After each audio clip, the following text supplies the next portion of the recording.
तूही रे माझा मित्रच्या आजच्या भागाची सुरुवात होते अर्णव आणि रमाकांत पासून. तर दोघेही कारमधून ऑफिसला जात असतात. तर आता रमाकांत म्हणतो, चिंटू हे तेच पेपर्स आहेत ना ज्याच्यावर देशमुखबाईंचं नाव आहे आणि ज्याच्यामुळे त्या तुला धमकावतायत, असं म्हणतो रमाकांत. हे मला ईश्वरीने सांगितलं होतं, असं म्हणतो तो. तू कशाला घाबरतोयस? त्यांनी तुझे शेअर्स फक्त मॉर्जेस केलेत, विकले नाहीत, असं म्हणतो तो. आय नो, तुम्ही काय वेगळं शोधून काढला नाही, असं म्हणतो अर्णव.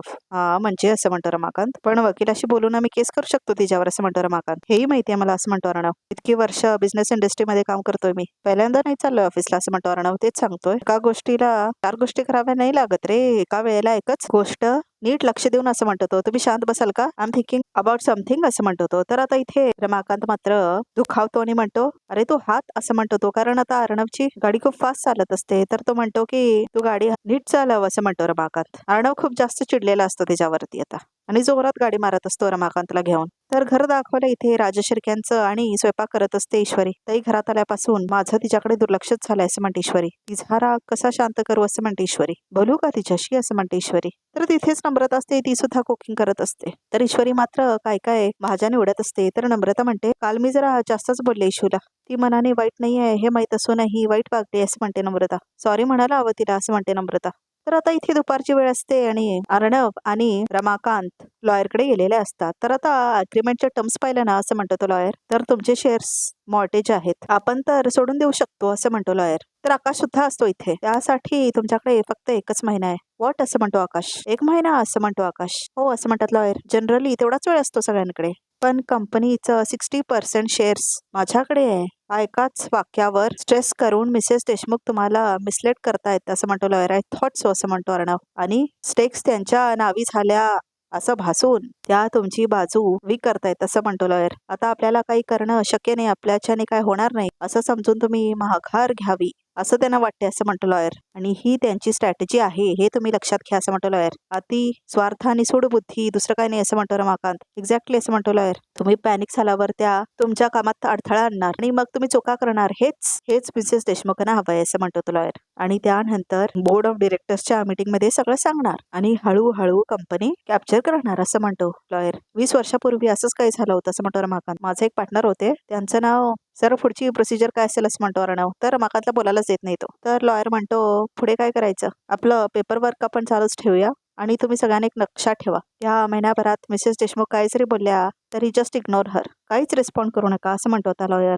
त्यानंतर आपण आपले सगळे शेअर्स आपल्या नावी करून घेऊ, असं म्हणतो लॉयर. आणि पुराव्यांशी मिसेस देशमुखना बाहेरचा रस्ता दाखवू, असं म्हणतो लॉयर. ओके, असं म्हणतो Arnav. Thank you sir, thank you so much, असं म्हणतो अर्णव. मी सगळ्या प्रोसिजर करून घेतो, काय लागलं तुम्हाला तर फोन करतो, असं म्हणतो तो. थँक्यू, असं म्हणून अर्णव निघून जातो. तर आता रमाकांत जात असतो. तर आता तेवढ्यातच कॉल आलेला असतो नम्रताला.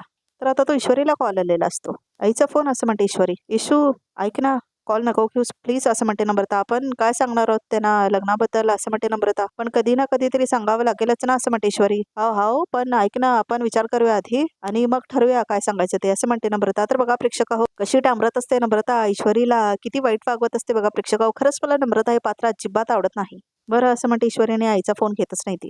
कट केला, असं म्हणते ईश्वरी. इशू, असं म्हणते नम्रता. ऐक ना, मी रागाच्या भरात काल जरा तुला जास्तच बडबडले ना, असं म्हणते नम्रता. त्यासाठी खूप सॉरी, असं म्हणते नम्रता. ताई अगं, मी पण सॉरी, असं म्हणते ईश्वरी.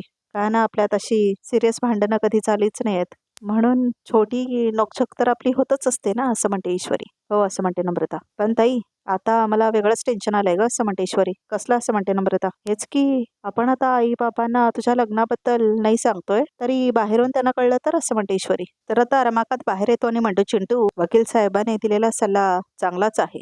तर चिंटू म्हणतो, म्हणूनच तर इथे आलोय. तुम्हाला कोणी सांगितलं होतं की 20 वर्षांपूर्वी काय घडलंय ते सांगायला, असं म्हणतो अर्णव. अरे ते मी फक्त, असं म्हणतो रमाकांत, फक्त माझा अनुभव सांगत होतो. तुमचा काय अनुभव होता? नोबडी इज इंटरेस्टेड, असं म्हणतो अर्णव. आणि तुम्हाला जर एवढा इंटरेस्ट होता ना, तर मग बिझनेस सोडून जायची काय गरज नव्हती, असं म्हणतो अर्णव. स्वतःचा बिझनेस करायचं होतं म्हणता. व्हॉट, असं म्हणतो अर्णव. कारण आकाश तिला गप्प बसायला सांगतो ना, म्हणून. तर आता लिफ्टची वाट बघत असतो अर्णव, तरी तो निघून जातो खाली. तर आता आकाश सुद्धा निघून जातो आणि दोघेही लिफ्ट सोडून खाली निघून जातात पायऱ्यानेच. रमाकांत मात्र तिथेच थांबलेला असतो. तर आता अर्णव आपल्या खोलीमध्ये आलेला असतो. तर आता तो फोन बाहेर काढतो. तेवढ्यातच तिथे रमाकांत आलेला असतो. चिंटू, असं म्हणतो रमाकांत. फार छान आहे तुझं ऑफिस, असं म्हणतो रमाकांत. खरंच अभिमान वाटतो तुझा, असं म्हणतो रमाकांत. सात्विक फॅशनचं नाव सुद्धा लिहिलेलं असतं तिथे पाठीमागे. तर आता रमाकांत जातो आणि बघायला जातो ती फ्रेम. तर आता तो हात फिरवतो सात्विक फॅशनच्या लोगोवरती. सात्विका असायला हवी होती आज, असं म्हणतो रमाकांत. खूप बरं वाटलं असतं तिला, असं म्हणतो तो. तर अर्णवला खूप राग आलेला असतो. आपल्या मुलाने आपल्याच नावाने एवढं मोठं साम्राज्य उभं केलंय, असं म्हणतो रमाकांत. फार आनंद वाटला असता तिला, असं म्हणतो तो. तर आता तेवढ्यातच कॉफी घेऊन आलेला असतो अटेंडंट. तर आता कॉफी घेतो रमाकांत. धन्यवाद, असं म्हणतो रमाकांत. इथे ऑफिसमध्ये हजेरी कुठे घेतात, असं म्हणतो तो. तर आता काय सांगायचं सुचतच नाही त्या अटेंडंटला. तर आता अर्णवला मात्र राग आलेला असतो. जावा, असं म्हणतो तो त्या अटेंडंटला. तर अटेंडंट जातो. इथे बारकोड अटेंडंट सिस्टीम आहे, ही हजेरी वगैरे नाही वापरत आम्ही, असं म्हणतो तो. तुमचा जमाना नाही हा, असं म्हणतो तो. बदललाय आता जमाना, असं म्हणतो तो. तर आता तेवढ्यातच देशमुख बाई येतात. तर आता काय बदलले, असं म्हणतो रमाकांत. तेवढ्यातच ती आलेली असते. आता तर सगळंच बदलणार आहे, असं म्हणत येते ती. तर आकाश सुद्धा येतो केबिन मध्ये. ह्यानं खूप थांबवण्याचा प्रयत्न केला. शी जस्ट वॉक इन, असं म्हणतो आकाश. बोलतीये ना मी, असं म्हणते आता देशमुख बाई. माझ्या ऑफिसमध्ये मला विचारल्याशिवाय नाही यायचं, मॅनर्स, असं म्हणतो तो. मला विचारून गोष्टी करायला आवडतच नाही, असं म्हणतात देशमुख बाई. ह्या कंपनीची 60% ओनर आहे मी, असं म्हणतात त्या. माझ्यावर आवाज चढवून बोलायचं नाही. जेवढा आपला स्टेक असतो तेवढाच आवाज चढवायचा असतो, असं म्हणतात त्या. कळलं? तुम्हाला बिझनेस कळतो की नाही माहित नाही, असं म्हणतो तो रमाकांत. पण मॅनर्स अजिबात नाही आहेत, हे मात्र पटलं आज, असं म्हणतो रमाकांत. हु आर यू, असं म्हणते आता मिसेस देशमुख. ओ ओ ओ रमाकांत राजशिर्के, असं म्हणतात मिसेस देशमुख. आता ओळखलं मी तुम्हाला, असं म्हणते ती. लावण्याने मला सांगितलं होतं तुमचा मुलगा तुम्हाला मानत नाही म्हणून, असं म्हणते मिसेस देशमुख. तुम्ही तेच आहात ना जे घर सोडून पळून गेले होते, असं म्हणते मिसेस देशमुख. कधी आलात? नाही म्हणजे तो तुम्हाला मानत नाही तरी परत आलात? स्ट्रेंज, असं म्हणते मिसेस देशमुख. आणि परत आला असाल तरी आमच्यामध्ये बोलायचं नाही, असं म्हणते मिसेस देशमुख. कारण ज्या माणसाला घरातच किंमत नाही त्याच्या प्रश्नांची उत्तरं मी देत नसते, असं म्हणते ती. Mind your business Mrs Deshmukh, असं म्हणतो Arnav. This is my family matter, stay away, असं म्हणतो अर्णव. तर खूप राग आलेला असतो मिसेस देशमुखला. आणि यांच्याबद्दल एकही शब्द बोललात ना तुम्ही तर तुम्हाला माझ्या केबिनच्या बाहेर पाठवेन, असं म्हणतो अर्णव. असं म्हणते आता मिसेस देशमुख. तुमचा आजपर्यंत मी रिस्पेक्ट केलाय, पण असं वागला तर तुम्हाला मी धक्के मारेन, असं म्हणतो अर्णव. ओ, असं म्हणतात मिसेस देशमुख. अरे हाच तुझ्या ॲटिट्यूडवर तर भाळली होती लावण्या. तुझं नशीब वाईट आहे म्हणून तू तिच्याशी लग्न नाही केलंस, असं म्हणते मिसेस देशमुख. पण एक लक्षात ठेवायचं, ह्याच्या पुढे माझा कितीही राग आला तरी मला रिस्पेक्ट देऊनच बोलायचं, असं म्हणते मिसेस देशमुख. कारण जास्त शेअर्स माझ्याकडे आहेत, असं म्हणतात मिसेस देशमुख. शेअर्स विकले नाही आहेत, मॉर्गेज केलेत, असं म्हणतो आता रमाकांत. आम्ही कधी पैसे देऊन ते सोडून घेऊ शकतो, असं म्हणतो रमाकांत. असं म्हणते Mrs Deshmukh. I hope you know the difference, असं म्हणतो Ramakant. And before you forget I would like to tell you one more thing. फक्त सात्विका फॅशन नाही, आमच्या इतरही अनेक कंपनीज आहेत. Ishwari fabrics, Anjali infra, Aakash textiles आणि तुमचं डील फक्त सात्विक फॅशन सोबतच आहे, असं म्हणतो आता रमाकांत.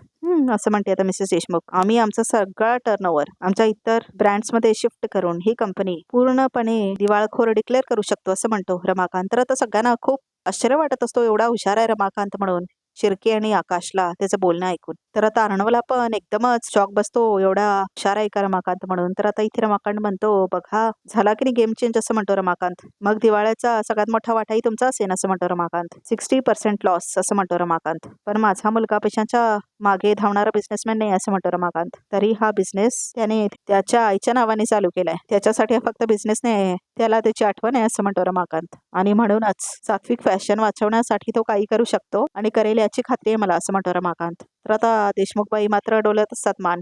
1 महिना आहे ना आमच्याकडे, असं म्हणतो रमाकांत. 1 महिन्यात इकडचं जग तिकडे होऊ शकतो, असं म्हणतो रमाकांत. या 1 महिन्यात आमच्या कंपनीचे कुठल्याही इंटरनल कामात ढवळाढवळ केलीत तर आम्ही तुमच्यावर कायदेशीर कारवाई करू, असं म्हणतो रमाकांत. एक सल्ला देतो, असं म्हणतो रमाकांत. राजशिर्केंच्या वाकड्यात जाऊ नका मिसेस देशमुख. बिझनेस आमच्या रक्तात आहे, मग तो मी केलेला असेल किंवा माझ्या मुलाने उभं केलेलं साम्राज्य काय असेल ना, असं म्हणतो रमाकांत. बाय द वे, आम्ही दुसऱ्यांचं ओरबडून बिझनेस नाही करत, असं म्हणतो रमाकांत. तुमचे बिझनेस करण्याचे काही रूल्स असतीलही, माझे आहेत, असं म्हणते देशमुखबाई. रूल नंबर 1, शत्रूला कायम उद्ध्वस्त करायचं आणि ते मी करूनच दाखवेन, असं म्हणते ती. करा बघून, असं म्हणतो रमाकांत. जे काही करायचंय ते कायद्याच्या चौकटीत राहून करा, असं म्हणतो रमाकांत. नाहीतर आपली पुढची पिढी पोलीस स्टेशनला होईल याची खात्री देतो मी तुम्हाला, असं म्हणतो रमाकांत. खात्री, असं म्हणते आता देशमुखबाई. माय फूट, असं म्हणते देशमुखबाईने. निघून जाते ती तिथून. तर आता अर्णव बघतो रमाकांतकडे. तर आता आकाश आणि शिर्के पण बघत असतात रमाकांतकडे. मी आलोच जर ऑफिस बघून येतो, असं म्हणतो रमाकांत. हे शिफ्टिंग टर्नओव्हर बद्दल तुम्हाला कसं माहित, असं म्हणतो अर्णव. आलोच मी, असं म्हणून आता बाहेर जातो रमाकांत. सर आलोच, असं म्हणून शिर्के बाहेर जातो. तर आता आकाश येतो आणि अर्णव समोर थांबतो आणि काकानी तिची बोलतीच बंद केली असं म्हणतो आकाश. तू एक ग्रेट बिझनेसमॅन आहेसच, पण ते तुझे बाप आहेत असं म्हणतो आकाश. तुला वाटत होतं ते ओल्ड स्कूल आहेत, पण आज त्यांच्या ओल्ड स्कूल ट्रिकने काम केलंय असं म्हणतो तो. मी आलोच असं म्हणतो आकाश आणि आता तो निघून जातो तिथून. तर अर्णवला मात्र कळतच नाही हे सगळं काय झालं म्हणून.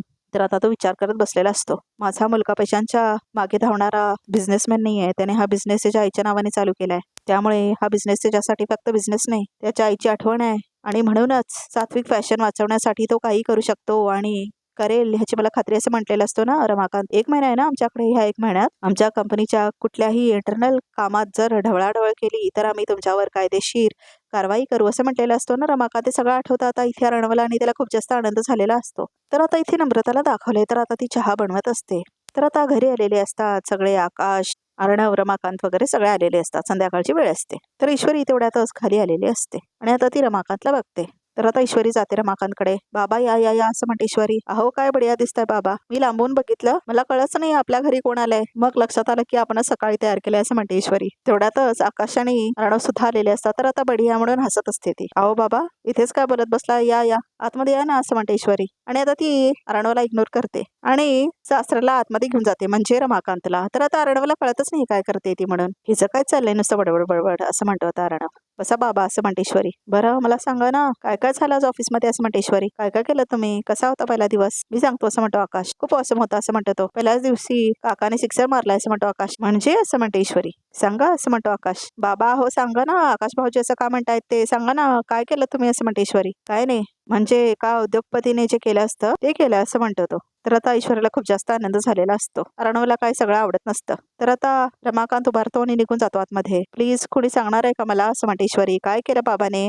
सांगितलं ना आकाशने असं म्हणतो अर्णव. सिक्सर मारला त्यांनी, क्रिकेट खेळले ते असं म्हणतो अर्णव. एक मिनिट सर, तुम्ही भांडला वगैरे नाही आहात ना बाबांशी असं म्हणते ईश्वरी. तुला काय म्हणायचंय, मी ऑफिसमध्ये भांडायला जातो, काम करायला जातो मी असं म्हणतो अर्णव. एक मिनिट सर असं म्हणते ईश्वरी. मी तुम्हाला असं म्हटलंच नाही की असं म्हणते ती. एक सेकंड असं म्हणतो आकाश. ईश्वरी मी सांगतो. इन शॉर्ट सांगायचं झालं तर ते एक्सपर्ट बिझनेसमॅन आहेत. लावण्याच्या आईला दाखवून दिलेत त्यांनी असं म्हणतो आकाश. काय सांगताय भाऊजी बढिया असं म्हणते ईश्वरी. मला वाटलंच होतं आज बाबा ऑफिसला गेलेत ना तर ते नक्कीच काहीतरी करून येणार म्हणून असं म्हणते ईश्वरी. बघितलं ना म्हणून म्हणत होते त्यांना घेऊन असं म्हणते ती. कशाला एवढा मोठा व्हॉल्यूम करून बोलतेस असं म्हणतो अर्णव. एवढं कशाला चिडताय असं म्हणून आता ईश्वरी भांडायला लागते अर्णव सोबत. तुमच्या बाबांचंच कौतुक केलंय ना, त्यांच्यातच काही गुण आलेत म्हणून तुम्ही एवढे मोठे ASR आहात असं म्हणते ईश्वरी. तर आता कान दुखत असतात अर्णवचे. ईश्वरी आज ऑफिसमध्ये खूप कामं होती, सो तुझ्या हाताचा चहा मिळेल का छान मस्त असं म्हणतो आकाश. प्लीज असं म्हणतो तो आणि पाठीमागे नम्रता चहा बनवत असते. ईश्वरी म्हणते भाऊजी आता आणते तुमच्यासाठी गरमागरम अद्रक वाली चाय असं म्हणते ईश्वरी. ते बघ नम्रता आणली सुद्धा असं म्हणतो अर्णव. तर आता नम्रता चहा आणलेली असते. हे बघा तुम्ही सगळे ऑफिसमधून आल्यावर तुम्हाला गरमागरम चहा पाहिजे म्हणून गरमागरम चहा पेश आहे असं म्हणतो तो. थँक्यू बट मी चहा नाही घेत असं म्हणतो अर्णव. मी ब्लॅक कॉफी घेतो आणि ती मी थोड्या वेळाने देईन मी असं म्हणते ईश्वरी. थँक्यू असं म्हणतो अर्णव. ओ असं म्हणते नम्रता. आकाश घ्या चाय, मी बनवलाय असं म्हणते नम्रता. ऍक्च्युली ठीक आहे जाऊ दे असं म्हणतो आकाश. अरे हो असं म्हणते नम्रता. मी तर विसरलेच होते, तुम्हाला फक्त इशूच्या हातचा चहा आवडतो नाही का. बरोबर आहे असं म्हणते नम्रता. नाही नाही सॉरी माझं चुकलं, जाऊ देत. तर आता ती चहाचा कप घेते. आकाश जाऊ दे असं म्हणते ती आणि चिडून आतमध्ये जाते आता नम्रता. तर आता अर्णव म्हणतो आकाश आता मार सिक्सर. हो असं म्हणतो आता अर्णव. तर आता ईश्वरी हसते. तर आता आतमध्ये जात असतो. तर आता अर्णव म्हणतो त्याला की हा कप तरी घेऊन जा, तुझी बॅट आहे ही असं म्हणतो अर्णव. ईश्वरी खूप जास्त हसत असते. तर आकाश त्याच्याकडे चेहरा खाली करून बघतो आणि चिडतो खूप आणि आता तो कप घेऊन जातो आणि थँक्स म्हणतो. तर आता अर्णव बघत असतो ईश्वरीकडे आणि ईश्वरी हसत असते. झाला असून असं म्हणतो अर्णव. ब्लॅक कॉफी प्लीज असं म्हणतो अर्णव. आणते असं म्हणते ईश्वरी. थँक्यू असं म्हणतो अर्णव. आता काय हे जॅकेट घालून कॉफी करणार आहेस का असं म्हणतो अर्णव. तर आता जॅकेट मारून टाकते ती त्याच्या हातावरती आणि आतमध्ये निघून जाते. तर अर्णव जॅकेट घेऊन बसलेला असतो आपलं आणि तो खूप जास्त लाजत असतो. तर आता तो बघत असतो आतमध्ये आकाश आणि नम्रतामध्ये काय चाललंय म्हणून. तर आता तो हसत असतो. तर बघा प्रेक्षक हो, आजचा भाग इथे संपतो. तर बघत रिकामध्ये काय येते. तर रिकामध्ये असं दाखवले की अर्णवला फोन करून शिर्के सांगतो की उदयकांचं लोकेशन मिळालेलं आहे म्हणून. काय असं म्हणते आता ईश्वरी. तर आता हे सगळं ऐकते वल्लरी. तर वल्लरी आलेली असते उदयकांतला भेटायला तिच्या घरी. कुठे गेलाय मराला असं म्हणत असते. तेवढ्यातच बंदूक घेऊन आलेला असतो आणि पाठीमागून तो तिच्या डोक्यावर धरतो. वल्लरी आता बघते तिच्याकडे आणि खूप घाबरलेले दाखवले तिला. तर आता दोघांमध्ये झटापट होतच असते. तेवढ्यात शिर्के आणि अर्णव पोचतात उदयकांतच्या घरी.